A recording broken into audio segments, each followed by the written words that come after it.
कुत्सित वाद, वाचो वेगम, वाणी के वेग को शासन में लीजिए, और मनशाह, मनोवेगम, मन का वेग आता है।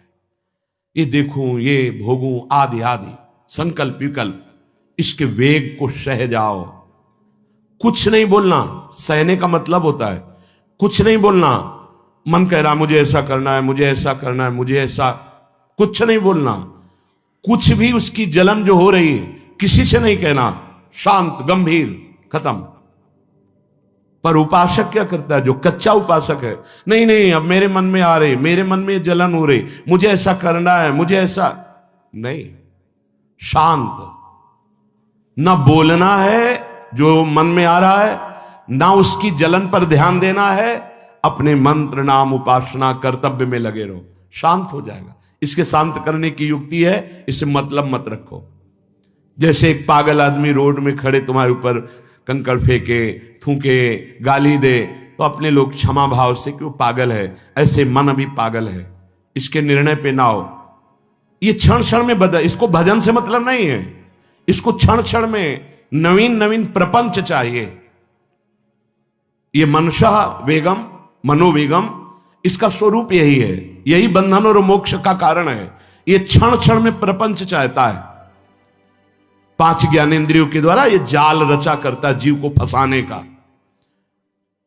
जहां हो, जैसी परिस्थिति में हो, बहुत अच्छी परिस्थिति भगवान ने दी, उसी परिस्थिति में भजन कर ले जाओ। परिस्थिति बदलने की जरूरत नहीं है, भजन करने की जरूरत है। भजन कर ले गए तो स्थिति बदल जाएगी, परिस्थिति नहीं। परिस्थितियां कहीं भी अनुकूल नहीं होती, स्थिति अनुकूल बनाई जाती है भजन के द्वारा। स्थिति, जीवन में कभी कोई परिस्थिति ही ऐसी नहीं रही जिसमें भजन किया जा सके।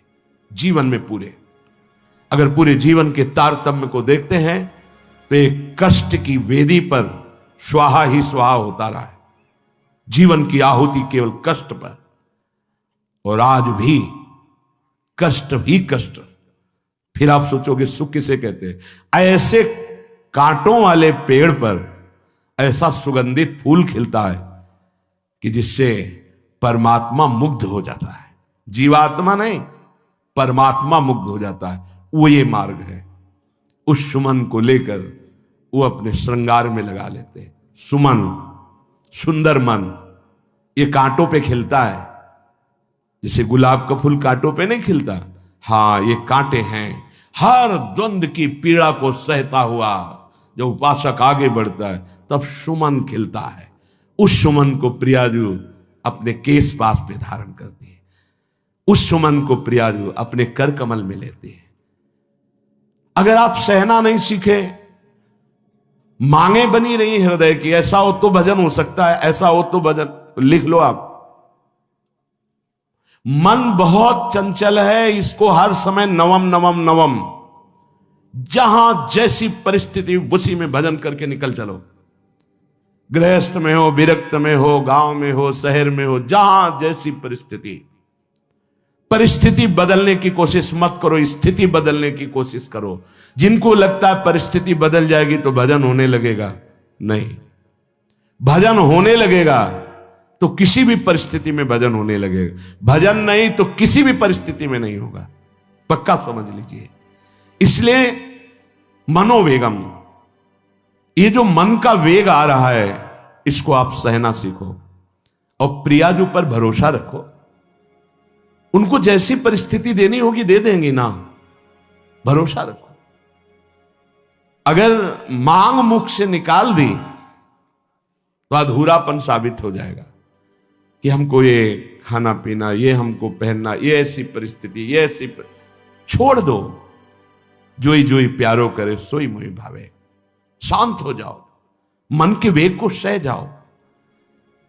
क्रोध वेगम, महाप्रभु कह रहे कुत्सितवाद विकार ही। समस्त विकारों में प्रधान विकार होता है काम। काम से ही क्रोध का प्रादुर्भाव होता है। क्रोध एक वृत्ति है जो आने जाने वाली, स्थायी कोई नहीं है। जिस समय आपके अंदर क्रोध आए, इस समय मौन होकर हट जाइए वहां से। तुरंत जाकर थोड़ा ठंडा पानी पिए, प्रभु के चरणारविंद की तरफ अपनी वृत्ति को ले जाने की कोशिश कीजिए। उस व्यक्ति से चिंतन हटाइए जिससे क्रोध आ रहा है, उस व्यक्ति की उस क्रिया से चिंतन हटाइए जिससे क्रोध आ रहा है, हट जाइए। ये क्रोध का वेग अगर आता रहा तो भजन करने पर भी अनुभव नहीं हो पाएगा। एक बार अच्छे से क्रोध आ जाए, अंदर हृदय जल जाए, तो 1 महीने भजन के प्रभाव को रोक देता है पूज्य बाबा के उसमें। फिर आप अगर 12 बार साल में आ गया तो क्या अनुभव में आ गया। इसीलिए 20-20, 50-50 वर्ष हो रहे हैं, कुछ अनुभव में नहीं आ रहा। बहुत सावधान। क्रोध हमारा नाश करता है, किसी और का नहीं। हमारे भजन का, हमारे हृदय के आनंद का, हमारी वृत्ति का बड़ा हल्का स्वरूप हो जाता है क्रोधी पुरुष का। इसलिए क्रोध को सहना है, उसके वेग को सहना है। वाणी के वेग, मन के वेग और क्रोध के। अगर क्रोध के वेग को सह गए तो अगला है हिंसा का वेग। वो अपने आप सह जाओगे, क्योंकि क्रोध से ही हिंसा होती है। हिंसा का वेग, वाणी के द्वारा बहुत हिंसा होती है। ऐसे कठोर वचन बोल दिए जाते हैं जो हृदय को चुभते रहते हैं। बाहर का डंडा लगा है, पिटाई हुई तो 2-4 दिन में ठीक हो जाएगा, लेकिन हृदय में जब पिटाई की जाती कठोर वचन के द्वारा, तो 10 साल बाद अगर दिखाई दे तो फिर ये वो बोला था, ऐसा बोला था, वो हृदय में घाव बना रहता है। वाणी का हिंसात्मक स्वरूप प्रायः क्रोधी जनों में ही पाया जाता है। अगर क्रोध वेग को सह गए तो वाणी के द्वारा हिंसा नहीं होगी, और मन के द्वारा मलिन हृदय में हिंसा का भाव होता है कि चलो हम वैष्णव में मारेंगे तो नहीं, पीटेंगे तो नहीं आपको, लेकिन भगवान तुम्हारा नाश करेंगे, भगवान बहुत जल्दी, ऐसा भाव मन में, ये भी हिंसा है। शरीर के द्वारा तो ना वाणी के द्वारा, ना मन के द्वारा, ना शरीर के द्वारा। क्यों? उसके हृदय में भगवान बैठे हैं, हमको उनको रिझाना है, हमें निर्दोष होकर भगवत प्राप्ति करनी है। ये हजारों दोषों की पंक्तियां यहां हैं। कोई कह दे हम निर्दोष हैं, हमें लगता है कि यही सबसे बड़ा दोष है। नहीं तो अंदर देखा जाए ना, तो क्रम क्रम से धीरे धीरे निर्दोष हुआ जा रहा है प्रभु की कृपा से। कोई जन्म से निर्दोष नहीं होता, वो तो अवतार होते हैं भगवान के। एक पद में था, शरण जिसको ले ली हृदय से लगा, और विषय पंख से धीरे धीरे, क्रमशः विषय पंख से धीरे धीरे उसको हटाया। हित जो महाराज जी के लिए आया, हमारे हृदय को धीरे धीरे निर्विषय किया जा रहा है। और सहत सहत बाढ़े भगत ग्रहतन गुरु हितगार, इन दोनों का मिलान कर धीरे धीरे सहाते सहाते हमें निर्विषय किया जा रहा है। आचार्य चरण, इष्ट देव, गुरुदेव कर रहे, हमको राजी रहना है। जैसी परिस्थिति है, जैसी भी हमें गुरुदेव रख रहे हैं, इष्ट देव रख रहे हैं, हमें राजी रहना है। इससे क्या होगा कि हमारे अंदर क्रोध नहीं आएगा, गुस्सा नहीं आएगा। नहीं, ये इतना बेईमान मन है कि इष्ट देव पे भी गुस्सा कर सकता है, ये आचार्य पे भी गुस्सा कर सकता है, ये परम कृपालु गुरुदेव पर भी गुस्सा कर सकता है। क्रोध वेग सह गए तो वाणी और मन और शरीर के द्वारा जो हिंसा का वेग है उससे बच जाएंगे। फिर कह रहे हैं उदर वेगम, उदर वेग भूख। आप लोगों को तो हमें लगता है कि इस वेग को सहना ही नहीं पड़ता। ये जो विरक्त गंगा किनारे घूमने वाले हैं, इनको ज्यादा इस वेग को सहना पड़ता था, क्योंकि प्रायः कभी ऐसे शाम के समय पहुंचना होता जब आप गंगा किनारे नहीं रुक सकते, तो आश्रम, अब वहां पूछ लिया तो पूछ लिया, नहीं पूछ लिया तो राधे श्याम पड़े। अगर कोई मंदिर मिल गया तो हम आश्रम आदि कोई खोजना ही नहीं, गांव में तो जाना ही नहीं है, क्योंकि नवीन अवस्था में कभी गांव में भिक्षा भी नहीं मांगी, आकाश वृत्ति का ही आश्रय लिया जो शास्त्र सम्मत। गांव में कभी पूरे जीवन में किसी गांव में किसी एक रात्रि किसी घर में कभी शयन नहीं। गांव के किनारे मंदिर मिला या कोई आश्रम संत जनों का, भूख के वेग को जो सह जाए तो भजन में बहुत रुचि हो जाती है, क्योंकि भजन से चित्त हटेगा तो भूख व्याकुल करेगी, और उसकी व्याकुलता से बचना है तो भजन में लगना पड़ेगा। और आपको सच्ची कहते हैं कि कई कई दिन भोजन न मिलने पर भी शरीर में गंगा जल के कारण कभी कमी महसूस नहीं हुई।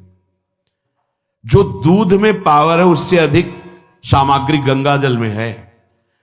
अब वो बहुत से ऐसे नगरों के समीप से गंगा मैया निकली जहां से बड़ी बड़ी फैक्ट्रियों का, तो नहीं, बहुत सुंदर गंगा जल। वो तो सुंदर है ही, था, है, रहेगा। अपने लोग बड़े बड़े ऐसे नाले ऐसे जिससे वो भाव तो है पर वस्तु तत्व तो है, पर जो दृश्य है वो अब गड़बड़ हो रहा है।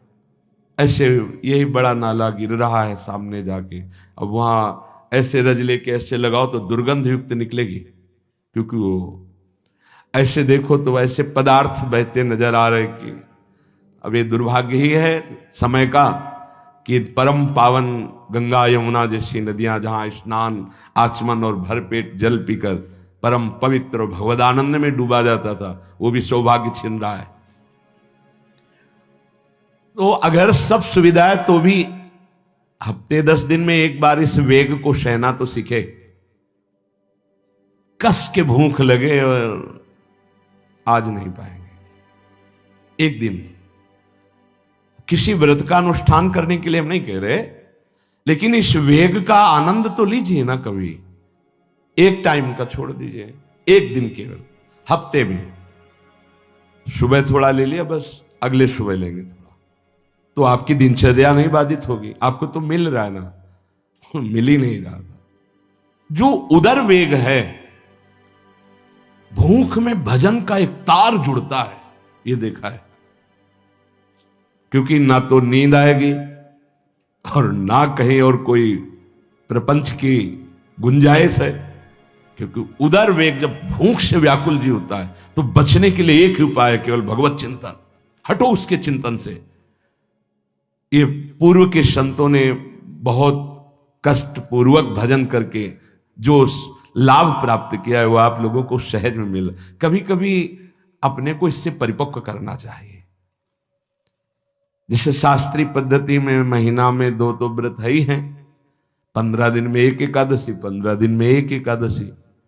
वो इसीलिए रखा गया है सार्वजनिक रूप से कि वो संयम को ना कर पाए तो 15 दिन में एक दिन संयम पूर्वक पवित्र भजन। अपने लोग जानबूझकर हफ्ते में एक टाइम छोड़ दें या एक दिन कभी ऐसे, तो उदर वेग को सहते हुए भजन। उदर वेग देख लो, उदर वेग को सहने के लिए तो अगला जो बात कह रहे हैं वो अपने आप सह जाओगे।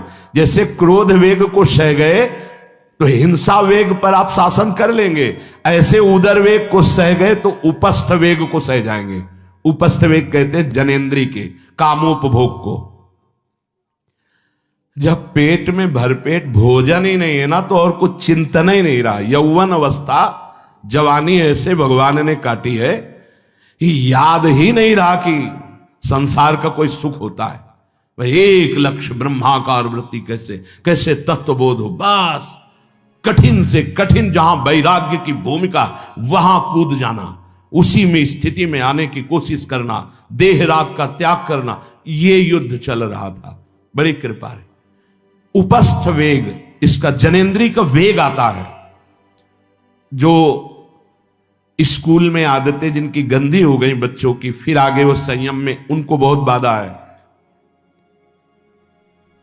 कई ऐसी क्रियाओं से वो जानकारियां रख लेते हैं कि जो अपना सर्वनाश करने के लिए पर्याप्त है। उपस्थ का जब वेग आए तो सहने की सामर्थ्य उसी की आएगी जो उदर वेग को सह जाता है। पक्का।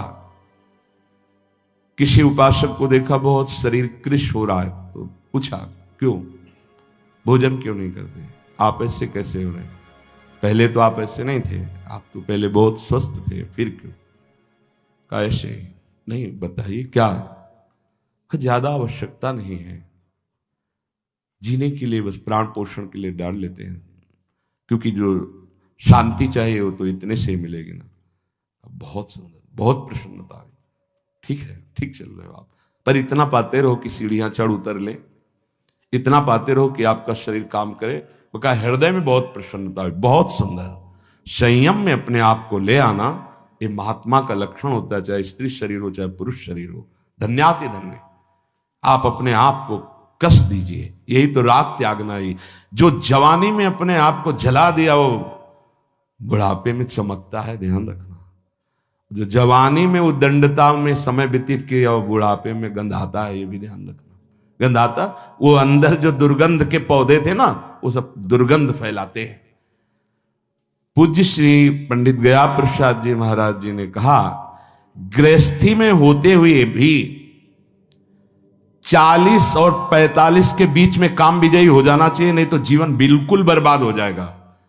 जो कुछ गृहस्थ धर्म की सेवा है 40-45 के बीच तक हो जाए, मतलब 20 से 25 से ब्याह हुआ आपका, 40-45 तक लड़का बच्चा, इसके बाद अखंड ब्रह्मचर्य धारण कर लो।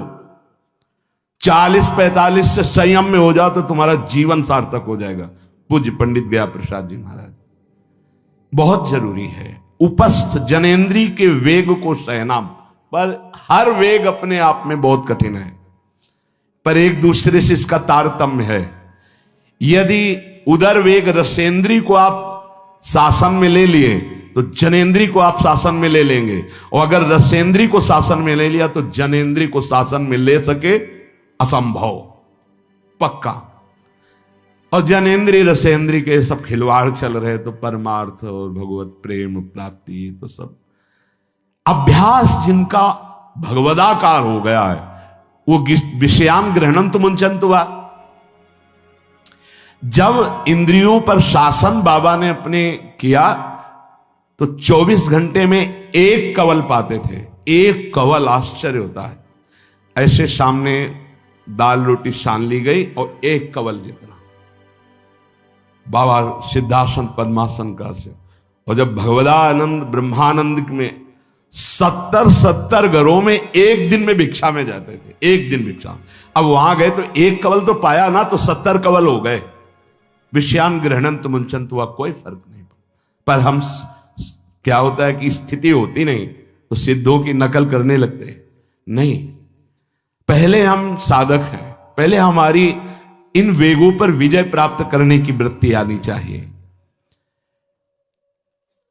वाणी का वेग, मन का वेग, क्रोध का वेग, हिंसा का वेग, उदर का वेग और जनेन्द्री का वेग, एतान वेगान सहते यस्तु विद्वान। वही शास्त्रों के रहस्य को जानने वाला परमार्थी है जो इतने वेगों को सह जाए। निंदा चास्य हृदयम नोपहन्यात्। इसके बाद जब उसकी निंदा हो तो उस पर कोई फर्क नहीं पड़ना चाहिए। इसके बाद जो इन सब वेगों को सह गया है, अब उसकी निंदा हो रही, कोई निंदा कर रहा है तो उसको आनंद पूर्वक सह जाए। ऐसा क्यों कहा है? इसके बाद अगर दोष है, निंदा हो रही, तब तो संभालना ही, ये गलती हो गई आपसे। जब आप दोष रहित है फिर निंदा हो रही तो आनंद पूर्वक आपको उसका विरोध नहीं करना, सहना है। क्योंकि ये सहना बिल्कुल भगवत साक्षात्कार के नजदीक ले जाएगा। देखो, अपमान, निंदा, तिरस्कार, असलियत में हम कैसे साधक हैं इन्हीं के द्वारा परिचय होता है। पूज्य स्वामी श्री अनंग बोधाश्रम स्वामी जी महाराज बड़े महापुरुष थे, जिनको स्वयं करपात्री जी महाराज मूर्तिमान ब्रह्म कह के साष्टांग दंडवत करते, दिगंबर रहते थे, नंग धड़ंग, केवल गंगा के ही तट पे। वो महीने 2 महीने में और कहीं नहीं जाते थे। एक बड़े वकील साहब थे, वो भिक्षुकों को रोटी दाल ऐसे रोज बंटवाते थे, उनकी पंक्ति में लगने जाते थे। महीने 2 महीने में एक बार पंक्ति में लगते थे जाके, नंग धड़ंग, अवधूत वेश, जटाएं, और जरूर ऐसी चेष्टा करते थे जिससे उनको धक्का मुक्की लगा दी जाए। तो एक दिन गए, लाइन में खड़े हुए, फिर 2 लोगों को क्रॉस करके आगे लाइन में, फिर आगे लाइन, तो जो नौकर डंडा लिए खड़े थे उन्होंने कहा तुम्हें बार बार मना किया, 1-2 डंडे लगे, फिर आगे जाके खड़े हुए, धक्का मारा, पीछे किया। और ऐसा ये महीने 2 महीने में वहां सहने जाते थे। अचानक उस दिन वकील निकले, उन्होंने देखा अरे स्वामी अनंग बोधास, पता है तुम्हें कौन? साष्टांग दंड उस दिन से जाना बंद कर दिया। फिर एक दिन गए थे प्रभुदत्त ब्रह्मचारी जी के यहाँ, कहां असनी है और कहां जोशी, गंगा किनारे पूरी रात चल करके पहुंचे। 2 बजे आवाज लगाई, ब्रह्मचारी स्वामी जी उतरे नीचे, साष्टांग दंड बैठे। उनका स्वामी जी 2 बजे रात, बोले हाँ ऐसे मन आया आगे, कुछ खाओगे पियाओगे? स्वामी जी, और वो भी परमहंस ब्रह्मचारी जी, बहुत संयमी महापुरुष प्रभुदत्त ब्रह्मचारी। टीन में कुछ आटा रखा तो बोले स्वामी जी कहो तो रोटी बना दे। बोले हाँ बनाओ। रोटी और नमक ऐसे पाए, जितना टीन में आटा था सब पागल, जो 2-4 किलो जो भी। तो बोले स्वामी जी आटा तो खत्म हो गया। बोले हाँ भोजन का स्वाद तो साधु ही जानता है। फिर उठे, झूसी से असनी फिर पैदल। हे संतों की मौत, अपमान, तिरस्कार, क्षुधा, हर वेग, ये हमारी कसौटी है। परमार्थ का पथिक चाहे जिस मार्ग का हो। देखो सुदामा जी गृहस्थ मार्ग के कितने उच्च कोटि के, नरसिंह मेहता गृहस्थ मार्ग में कितने उच्च कोटि के। एक कभी तो सौभाग्य ऐसा प्रभु देते जब कोई हमारी निंदा करता है, ये सौभाग्य है, हमें सहने का सौभाग्य मिलता है। कभी तो कोई अपमान करता है जब, तो भगवान से प्रेरित होकर वो सौभाग्य मिलता है। ये साधक को उस समय चिड़चिड़ा नहीं होना चाहिए, उस समय मुस्कुराना चाहिए कि आज मेरी स्थिति का थर्मामीटर डाला जा रहा है, कैसे हो, नहीं आनंदित है। पर देख लो, प्रशंसा होगी तो चेहरा खिला हुआ गुलाब के फूल की तरह मिलेगा, और निंदा होगी तो ऐसे होगा। ऐसा नहीं होना चाहिए। नहीं करत जे अनसहन निंदक, तीनों पे अनुग्रह कियो। इसीलिए पूज्य बाबा कह रहे कि इसके बावजूद, अर्थात समस्त वेगों को सहन करने के बावजूद तुम्हारी जब निंदा हो और उसको सह जाओ, तब तुम परमार्थ के सूरवीर योद्धा कहे जाओगे। विपत्ति में सब साथ छोड़ देते हैं तो हृदय के भी साथी साथ छोड़ते हैं, ध्यान रखना। जब विपत्ति आती है तो मन भी साथ देना बंद करने लगता है, विपरीत जाने लगता है, बुद्धि भी विपरीत जाने लगती है। इसलिए जो विपत्ति में अपने धैर्य और साहस को न खोकर अपने सिद्धांत से चलता है उसे महात्मा कहते हैं, चाहे वो गृहस्थ हो चाहे विरक्त हो। ध्यान दीजिए, संपत्ति में, अनुकूलता में तो सब सावधान होने की कोशिश करेंगे, बड़ी कृपा है भगवान की। यहां कहने विपत्ति में सब साथ छोड़ते हैं, ये जीवन में देखा है। विपत्ति में ना तो बाहरी कोई साथ देता है और ना मन साथ देता है, उस समय भजन साथ देता है, भजन। विपत्ति में हृदय को जो दृढ़ रखे, धैर्यवान और साहस बिल्कुल ना गिरने पावे, आगे बढ़ो, नाम जब तुम्हारा भजन वैसे ही चलना चाहिए, तब समझना चाहिए कि हमारी साधना परिपक्व। विपत्ति में कोई साथी नहीं होता, देखा गया है, कोई साथी नहीं। मन भी धोखा दे देता है, मन भी, अपना मन भी साथी नहीं, उस समय केवल भजन साथी होता है। तभी विपत्ति को कुंती जी ने मांगा, क्योंकि उस समय एक ही साथी होता है, हरि बस। संपत्ति में तो बहुत साथी मिल जाएंगे, अब तो साथी ही साथी हैं, जिधर देखो उधर साथी हैं। उस समय तो जिधर देखो उधर केवल हरि है, दूसरा कोई है नहीं। ये बड़ा सुख मिलता है जब तिरस्कार और विपत्ति एक साथ होती है, तो सीधे प्रभु से फोन में बात होती, सीधे प्रभु होते हैं कि आपके सिवा को। इसीलिए बहुत प्रवीण है कुंती माता, इसीलिए कहा कि मुझे विपत्ति दीजिए जो हर कदम में आपका स्मरण कराती है। अच्छा, प्रभु जब कृपा करते हैं तो ऐसी विपत्ति देते हैं कि अंतिम श्वास तक वो बनी ही रहती है, अंतिम श्वास तक बनी रहती है। हर कदम पर जैसे गार्ड रखा जाता है ना, सावधान, यहां से ऐसे ऐसे ऐसे, हर समय विपत्ति महारानी सावधान, तुम्हारा जीवन कभी भी नष्ट हो सकता है, किसी भी क्षण नष्ट हो सकता है, इसलिए हर समय लक्ष्य पे रखो अपनी दृष्टि, प्रिया प्रीतम पे, ये कृपा होती है। तो उपासक को जब विपत्ति मिले सब साथ छोड़ दें, मन भी ना लगे, तब धैर्य और साहस दोनों को सुरक्षित रखते हुए साधना में समय आया है, परीक्षा आई है, फेल मत हो, धैर्य पूर्वक डटे रहो, निकल जाएगा। ये तूफान है, मन का तूफान है, माया का तूफान, निकल जाएगा, आगे बढ़ो। अगर भूल गए तो इससे बड़ी कोई हानि नहीं होगी, ध्यान देना। साहानिस्तन महच्छिद्रम सा चांद्र जड़ मूढ़ता यन्मुहूर्तम क्षणार्धम वा वासुदेवम न चिंतयेत। अय उपासक, वो मुहूर्त, वो आधा क्षण जिसमें आप अपने प्रभु को भूल गए, किसी भी प्रकार से अपमान को देखकर, निंदा को सुनकर, विपत्ति के चक, सबसे बड़ी हानि हो जाएगी। आधे क्षण के लिए भी प्रभु को नहीं भूलना। सबसे बड़ी त्रुटि अंधापन, जड़ता, मूर्खता होगी कि उपासक निंदा सुनकर, अपमान की परिस्थिति में या विपत्ति में अपने प्रभु को भूल जाए। नहीं, एक क्षण के लिए भी नहीं, ना संपत्ति में भूलेंगे और ना विपत्ति में भूलेंगे। जो उपासक है वो ममता शून्य होता है, इसलिए उसका भजन नहीं रुक सकता। न शरीर पे ममता है, न किसी संबंधी पे ममता है, तो विपत्ति किस पे आएगी? इन शरीरों पर ही तो आती है। विपत्ति किस पे आएगी? संबंधों पर ही तो आएगी। तो उसका भजन क्यों नहीं रुकता? क्योंकि ममता शून्य है। इसीलिए इस ममता पर प्रहार गुरुदेव करते हैं, आचार्य शास्त्र करते हैं।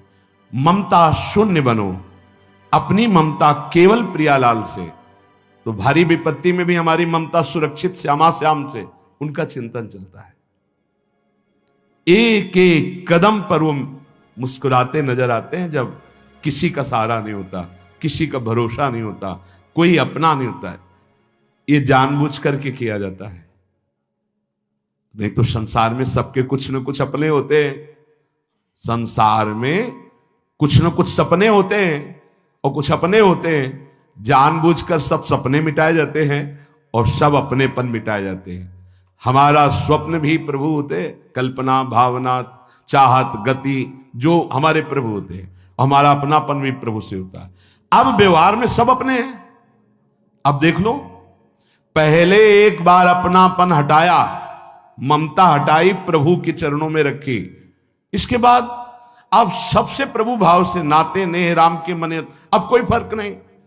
पर अभी ममता से समता में नहीं पहुंचे, इसलिए ममता हटानी है। एक बार हटाओ, अपने शरीर से, अपने संबंध से, अपने इंद्रियों के भोगों से ममता हटाकर श्री जी के चरणों में। एक अहमता ममता ये जग में है दुखदाई, ये जब श्री जी की ओर लगे तो होत परम सुखदाई। उपासक को क्यों विघ्न नहीं पड़ता भजन में? क्योंकि उसकी कहीं ममता ही नहीं होती। अमुक पधार गए, आओ तो मृत्यु लोक है, जाना ही है, राधा राधा राधा।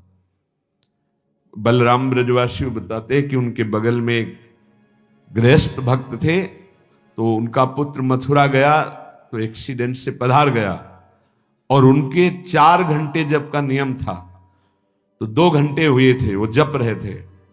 सूचना है कि आपके पुत्र का एक्सीडेंट हो गया और ऐसा ऐसा, तो उनका है या पधार गया? बोले पधार गया।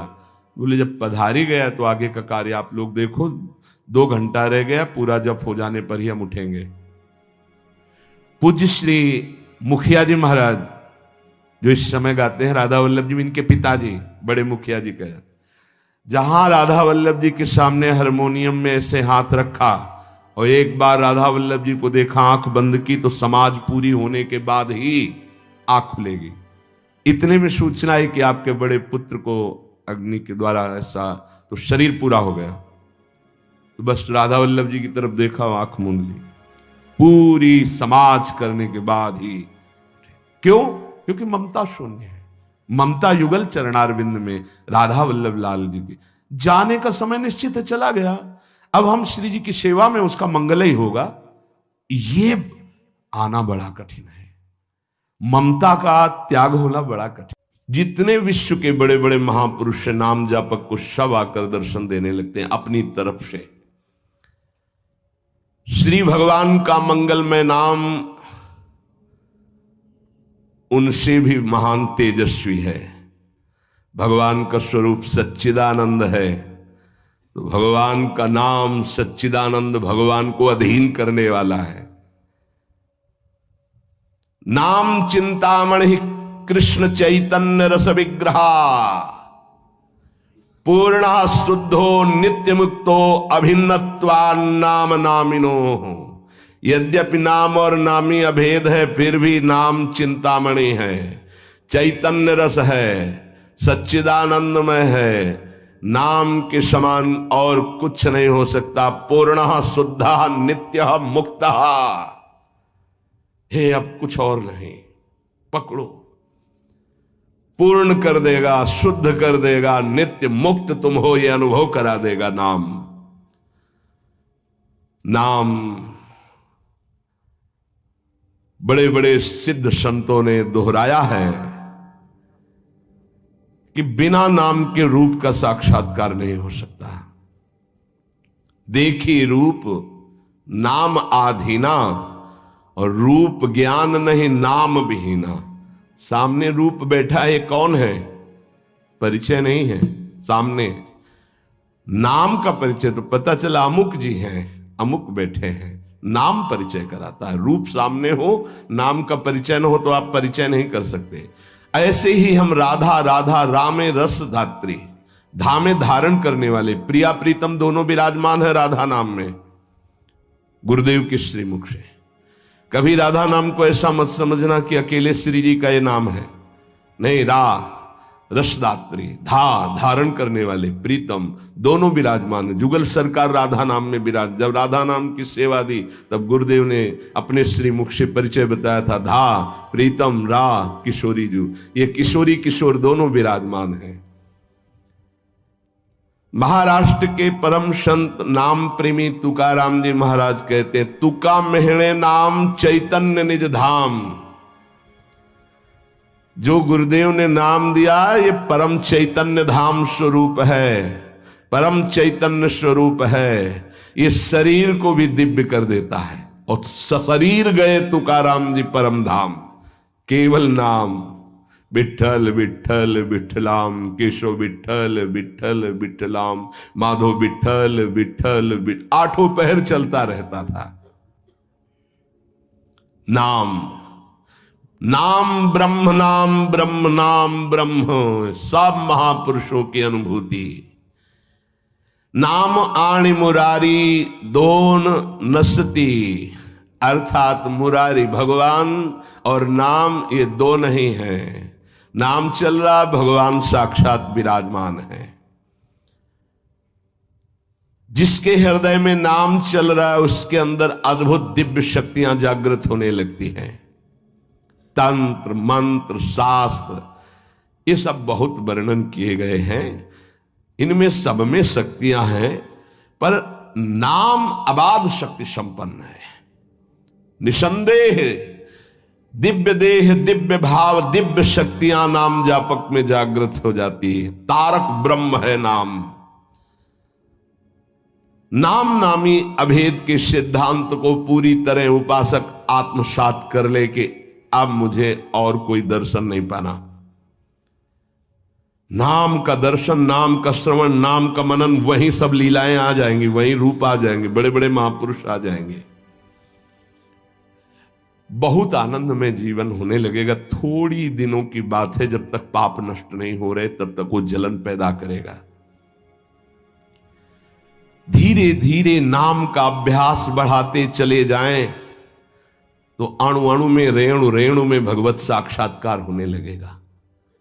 अणु अणु में, रेणु रेणु में जो अंतर्यामी है वो अंतर्यामी नहीं रह पाएगा, वो तुम्हारे सामने प्रकट हो जाएगा। जैसे गोपीजन कहते हैं, जित देखूं तित श्याममयी है। नाम जब उपासक जपता है तो नामी उपासक के स्मरण में डूबा रहता है। पकड़िए आप राधा बोल रहे हैं ना, तो प्रिया प्रीतम आपका स्मरण कर रहे हैं, तभी आप बोल रहे हैं। ये कितना सुखद है। कुछ समझने की जरूरत नहीं, कोई योग्यता की जरूरत नहीं कि हमको ऐसा होना चाहिए, हम ऐसा राधा राधा राधा राधा, हम जैसे हैं जहां हैं जो भी राधा राधा राधा। इसलिए स्मरण स्मरण स्मरण, तज्जपस तदर्थ भावनम, राधा राधा, तो उन्हीं की भावना जागृत हो जाएगी। और जब मुख में नाम और हृदय में ध्यान, तो ऐसी स्थिति अमोघ स्थिति है, अद्वितीय स्थिति है। राधा वल्लभ लाल को हृदय ध्यान, मुख नाम, ये सिद्ध स्थिति है। पहले नाम, फिर रूप का प्रादुर्भाव। आगे चलकर नाम उच्चारण के साथ साथ रूप अनुभव में आने लगता है। यही गुरुदेव ने प्रथम नैष्ठिक ब्रह्मचर्य में उपदेश किया था। कई बार सत्संग में बताया कि वो कह रहे थे नाम जपना तभी सार्थक मानना जब रूप की झलक आने लगे।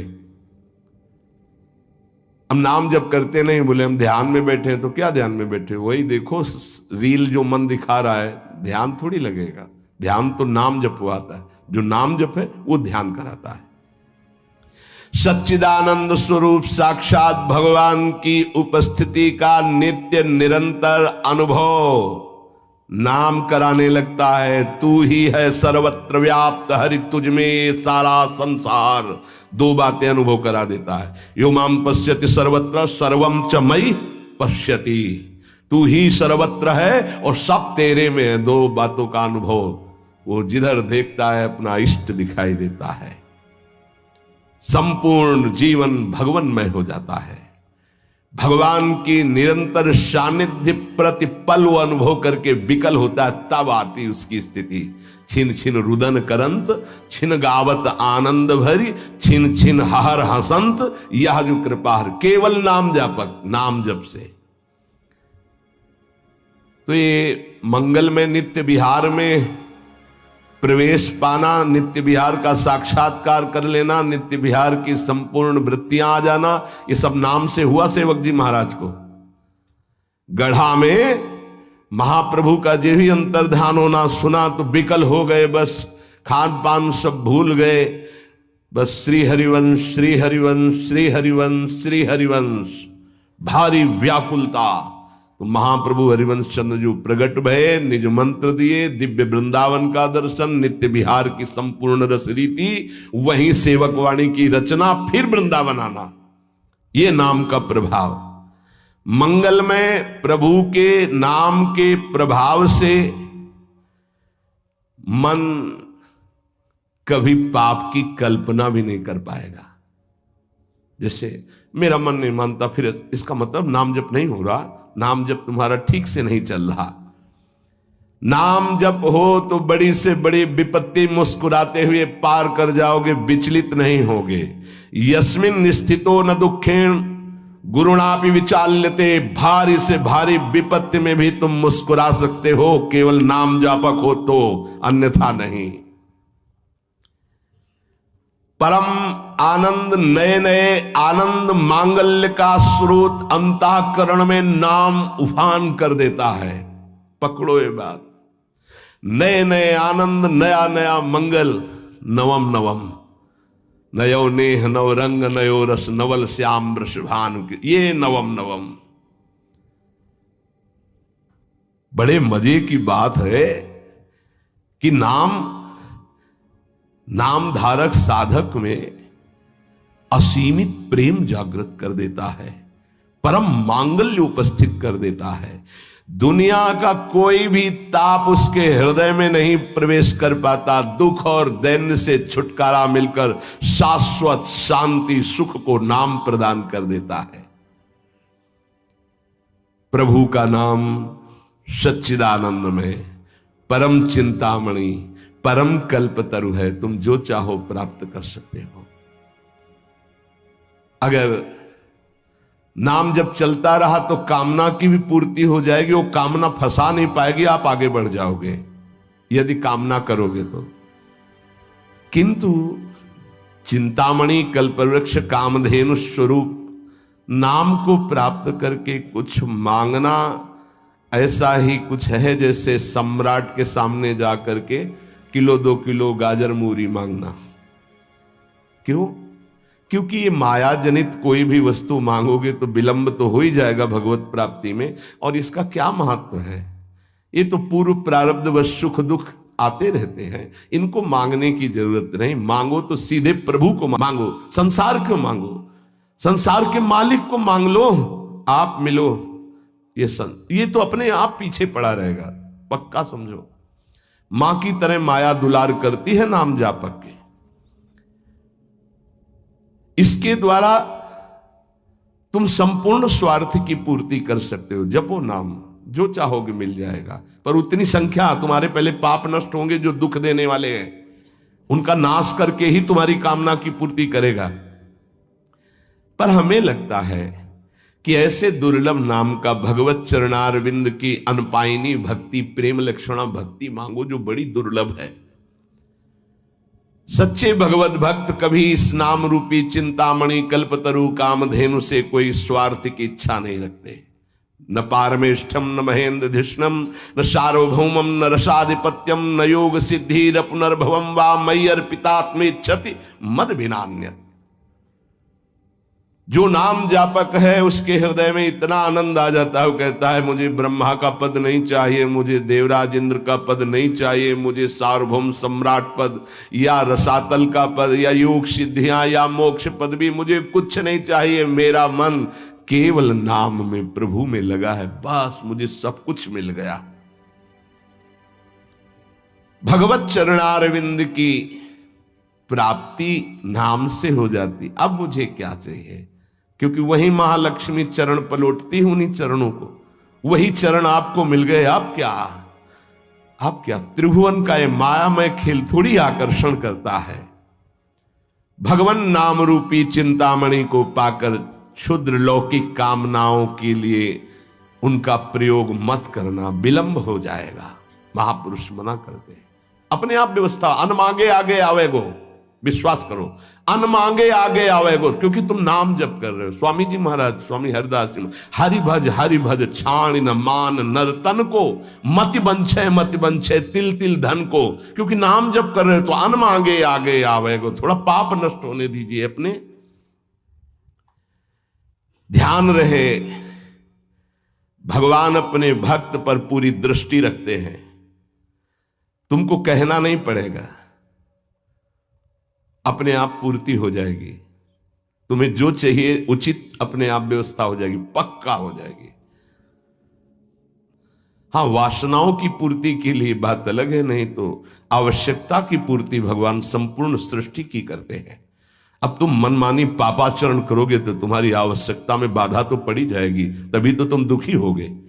पापाचरण करने वाला ये नहीं कह सकता कि भगवान ऐसा मेरे साथ करते।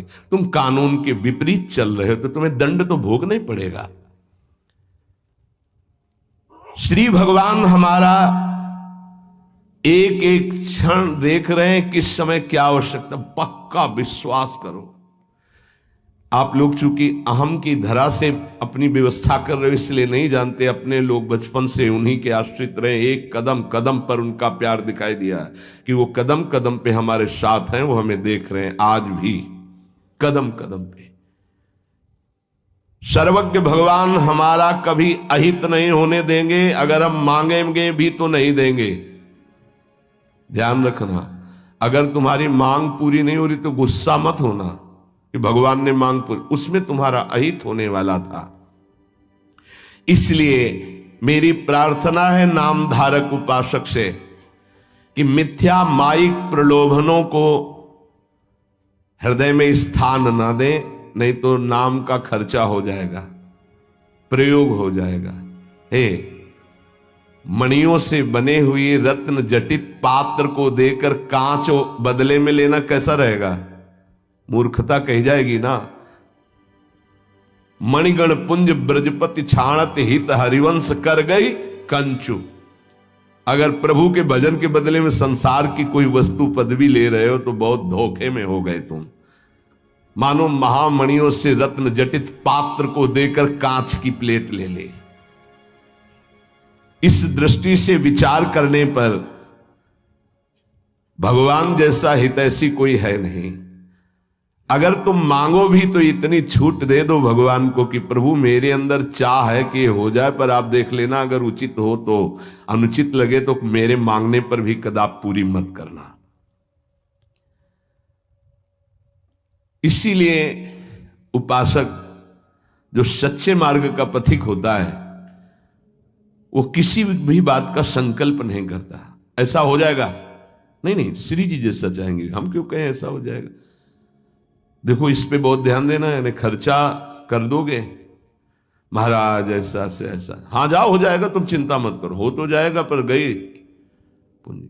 महाराज ऐसे से, हाँ भगवान की इच्छा ऐसी होगी, श्री जी की ऐसी जैसी इच्छा होगी वैसा हो जाएगा, तुम निश्चिंत रहो। श्री जी की जैसी इच्छा होगी वैसा हो जाएगा, तुम निश्चिंत। सकामता तुम्हारी वाणी से भी नहीं आनी चाहिए, अरे जाओ सब ठीक हो जाएगा। हाँ तो अगर तुम्हारे पास है वो पूंजी तो ठीक तो हो ही जाएगा। क्या सांसारिक कामनाओं की पूर्ति होना, सांसारिक रोग ठीक हो जाना, ये कोई ठीक होना है? क्योंकि अंततोगत्वा शरीर तो छूटेगा ही, मरना तो पड़ेगा ही। तो हमको जीते जी वो शरीर प्राप्त कर लेना जो दिव्य भगवान के धाम में सेवा में जाए, इसके पीछे मत पड़ो। ये तो छूटेगा ही, आज नहीं तो कल छूटेगा। ये मिला है ऐसी कमाई कर लो भजन की कि दिव्य आत्मा बन जाओ, महात्मा बन जाओ, भगवत चरित्रों का पान करके भगवत लीला में प्रवेश पा जाओ। इसलिए भगवान का नाम, प्रभु का नाम, यही हमारा साधन है, यही हमारा साध्य है। हम अधिक से अधिक इस महाधन को गुप्त रखें और बढ़ाते रहें, अपने आप सब दिव्यताएं आ जाएंगी। बिल्कुल चिंता नहीं करना, आपकी रक्षा सुरक्षा व्यवस्था सब यही नाम करेगा। एक प्रसंग आता है, बड़ा विचारणीय विषय है कि बाल गोविंद की रक्षा माता यशोदा, हाँ समस्त गोपियों के साथ भगवान के नाम से भगवान की कर रही। प्रसंग आता है ना, मैया यशोदा, शायद वो तृणावर्त प्रसंग में है, तृणावर्त प्रसंग में है, क्योंकि उड़ा के ले गया था, फिर उसका वध किया, जब मिल तो उठाकर गोद में लाई और भगवान के नामों से भगवान की रक्षा कर रही। ये बड़ा मंगलमय प्रसंग है। नाम जापक को नाचना चाहिए कि हमारे हृदय में जो गुरुदेव ने नाम दिया वो भगवान की रक्षा की जाती है, उसी नाम के बल से भगवान की रक्षा के। तो फिर हम अपनी रक्षा के लिए क्या चिंता करें, नाम हमारी जिह्वा पे, ये नाम को बसाओ। प्रार्थना है हर समय, ये मत सोचो उपांशु से वाचिक से 10 गुना, उपांशु उपांशु से 10 गुना 100 गुना मान, ये सब अपना विषय नहीं, ये सब दिमाग लगाने वालों को विषय। अपना विषय है, नाम नहीं भूलना चाहिए। यदि अंदर से नाम छूट रहा है तो हम जोर से उच्चारण, राधा वल्लभ श्री हरिवंश, राधा वल्लभ श्री, हमें नाम नहीं छोड़ना, पकड़ना, राधा वल्लभ श्री हरिवंश, राधा वल्लभ श्री हरिवंश, हमें पकड़ना है। भीड़ में है, कोलाहल में है, नाम नहीं चल रहा, बड़ी ऐसी अंदर विक्षेप वाली बात आ रही तो हम नाम जब, मतलब अंदर से समझ लो, जीवन का परम साधना का सबका सार हर समय नाम। जो नाम पकड़ लिया वो सिद्ध हो गया। करह के महान सिद्ध बाबा रामदास जी महाराज, उनके दर्शन भी हुए, बड़ा सौभाग्य था। तो वृद्ध थे प्रभु, वृद्ध एकदम वयोवृद्ध, और सब संत सेवा में, और ऐसे सीताराम सीताराम सीताराम सीताराम कान लगा के उनके पास बैठो, सीताराम सीताराम सीताराम सीताराम लगा गए। देखो वृद्ध स्वयं भगवान शिव निरंतर नाम जप करते, सनकादि जप करते हैं, बड़े बड़े महापुरुष जप करते। इधर उधर भटकने की कोशिश मत करो, ये कलिकाल है, कोई भी ज्ञान टिकाऊ नहीं है बुद्धि में, कभी भी फिसला सकती माया। ब्रह्म ज्ञान बिन नारी नर करें न दूसरी बात, कौड़ी लागी लोभ बस करें विप्र गुरु घात। ऐसी कलिकाल की कुचाल है। तो उठते बैठते चलते फिरते पवित्र पवित्र हर दशा में नाम न छूटने पावे, यही प्रार्थना है। नाम तुम पकड़ो, सब कुछ नाम कर देगा, देख लेना आगे चल करके।